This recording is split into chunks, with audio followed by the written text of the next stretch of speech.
আসসালামু আলাইকুম সম্মানিত শিক্ষক মণ্ডলী, আশা করি আপনারা ভালো আছেন, সুস্থ আছেন। আজকে আমি একটি নতুন ভিডিও নিয়ে আপনাদের সামনে উপস্থিত হয়েছি।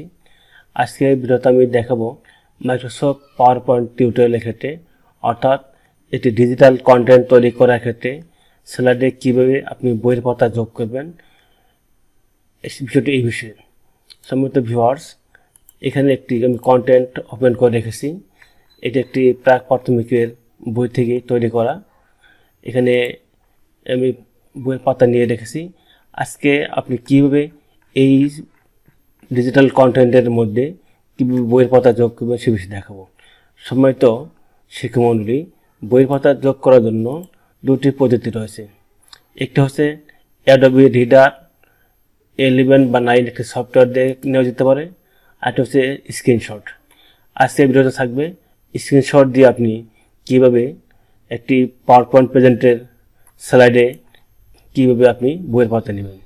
সম্ভবত শিক্ষামণ্ডলী, আজকে যেহেতু আমার বিষয় হচ্ছে যে স্ক্রিনশটের মাধ্যমে আপনি কীভাবে বইয়ের পাতা যোগ করবেন, তাহলে সেটি বিষয়ে দেখাবো। তাহলে আমি একটি ওপেন করছি, স্লাইড নিচ্ছি, পাওয়ার পয়েন্ট ওপেন চালু করছি। এর জন্য আমি প্রথমত আমি যে বইয়ের পাতা নেব, আমি সেই বইটা ওপেন করব। এই বইটা আমি ওপেন করার জন্য আমি যেখানে ফোল্ডারে বই রেখেছি আমি সেই বইটি ওপেন করব। সেই বইটি চালু, এখানে অল প্রাইমারি বুকস থেকে আমি এখানে চালু করছি। বইটি আমার ওপেন হয়ে গেছে। আমি চাচ্ছি যে তাহলে আমি যে বইয়ের পাতাটি নেব, আমি প্রথমত এই বইটির পাতাটি আমি ওপেন করব। আমি এখানে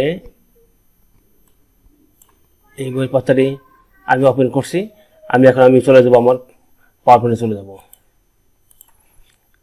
আমি একটি কন্টেন্ট স্লাইড নিয়ে এসেছি। আমি চাচ্ছি যে এই পাতার মধ্যে আমি একটি বইয়ের পাতা যোগ করব। তাহলে আমাকে যেতে হবে কি ইনসার্ট থেকে যা চলে যাবো স্ক্রিনশট দেবো যে স্ক্রিন ক্লিপিং। তাহলে আমি এখন এখানে এই যেটি মার্ক করব, এটা আমার চলে আসছে। এখন আমি এটি ইচ্ছা মতো আমি আমার সাইজ করে নেব, এটা কি বা একটু বর্ডারিং করব, সুন্দর করার জন্য যা করতে হয় তাই করবো। আমি এখানে এটা আমার পাতা চলে আসলো।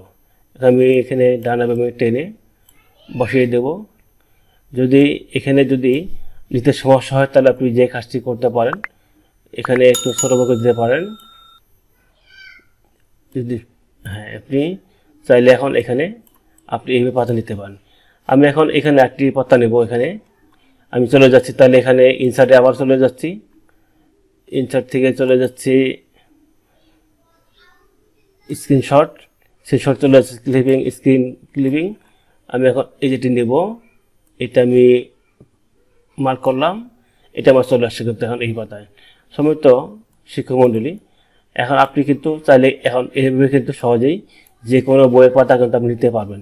যেহেতু আজকে আমার বিষয় ছিল যে আমি কীভাবে স্ক্রিনশটের মাধ্যমে স্লাইডের মধ্যে বইয়ের পাতা যোগ করতে হয় সেই বিষয়ে আজকে এটি দেখানো হলো। নেক্সট ভিডিওতে থাকবে কীভাবে আপনি অ্যাডোবি রিডার 11 বা 9 দিয়ে কীভাবে বইয়ের পাতা যোগ করবেন।